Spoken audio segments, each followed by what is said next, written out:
Fala pessoal, bom dia, tudo bem? Aproveitando aqui, estou aguardando uma audiência de instrução, um caso interessante. Tecer para vocês aqui alguns detalhes. Vamos ver aí se terá instrução ou se conseguiremos resolver isso através do acordo.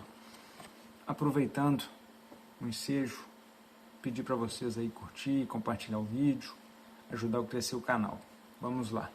Esse é um caso até interessante, eu compartilhei um pequeno vídeo um tempo atrás, de uma impugnação de um laudo pericial que eu estava fazendo. Considerando que o perito, ele veio no laudo pericial, mesmo não tendo a assinatura do meu cliente lá como recebido o abafador de ruído, ele considerou que recebeu. Enfim, eu compartilhei esse vídeo, impugnamos o laudo, e aí o juiz, no entendimento dele, não era caso de novos esclarecimentos, não era caso de novos quesitos. Ele entendeu que ele não está adstrito ao laudo pericial e deixou, em audiência para discutirmos isso.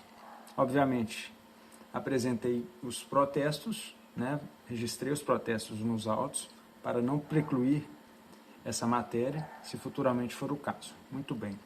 Qual que é o cenário desse processo? A empresa, ela é revel, ou seja, audiência una, procedimento sumaríssimo. Temos 2 pedidos, horas extras e adicional de insalubridade. A empresa não compareceu na primeira audiência. Fiz o requerimento de aplicação de revelia e confissão. O juiz também deixou para a análise em sentença. Pois bem, isso foi em dezembro do ano passado. A empresa, somente quando recebeu o perito na sua sede, que veio aos autos e começou a juntar documentos. Juntou cartão de ponto, juntou acordo coletivo, contrato de trabalho, enfim. Até já fiz a impugnação disso. A meu ver, é documento extemporâneo. Não se aplica como quer a empresa o artigo 845 da CLT, porque não se tratam de documentos novos.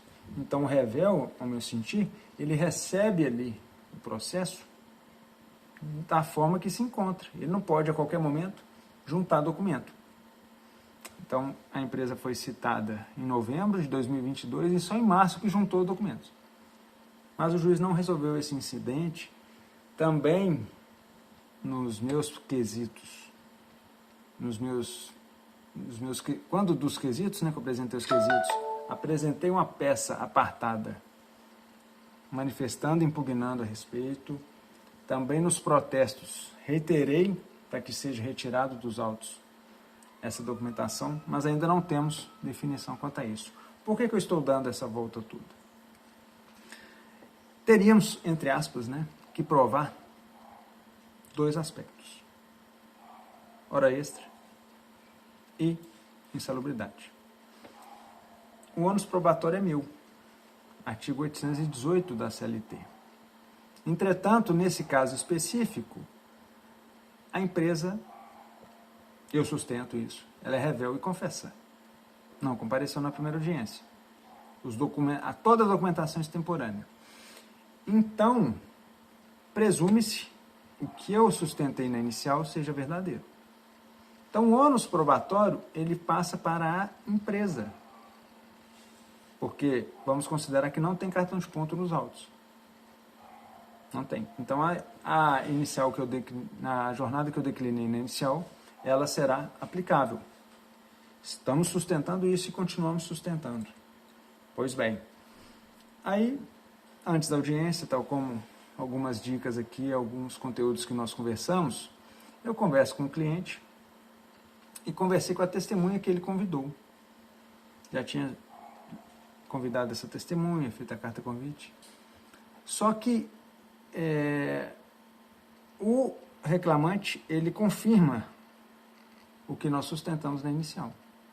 Já a testemunha, ele não sabe bem a questão da jornada do autor e a questão também dos EPIs, ele não sabe. Aí, qual que é o cenário? O ônus probatório não é meu, mas aí eu corro o risco dessa testemunha vir nos autos e, ao invés de auxiliar a minha tese, ele me, entre aspas, claro, não é a intenção dele, prejudicar.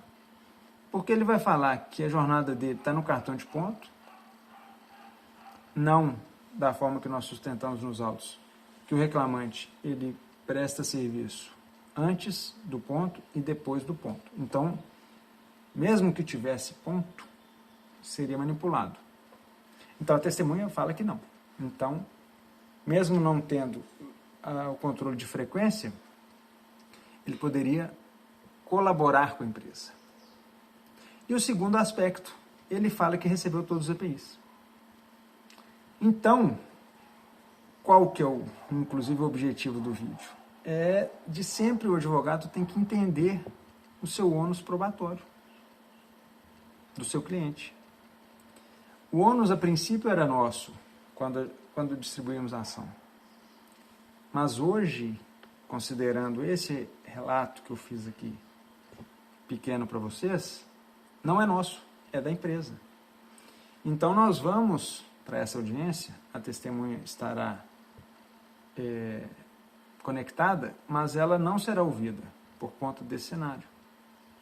Porque o ônus probatório não é meu. É um risco, Leonardo? É um risco.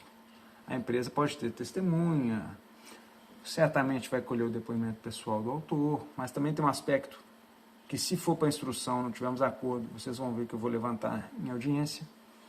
Mas, então, mais do que nunca, você tem que estar bem focado no que você tem que provar ou não para qualquer audiência. Tá certo? A audiência já está um pouco atrasada, como de praxe, mas vamos ver. Daqui a pouco, acredito que começará e teremos aí outro vídeo no canal. Beleza, senhores? Então é isso.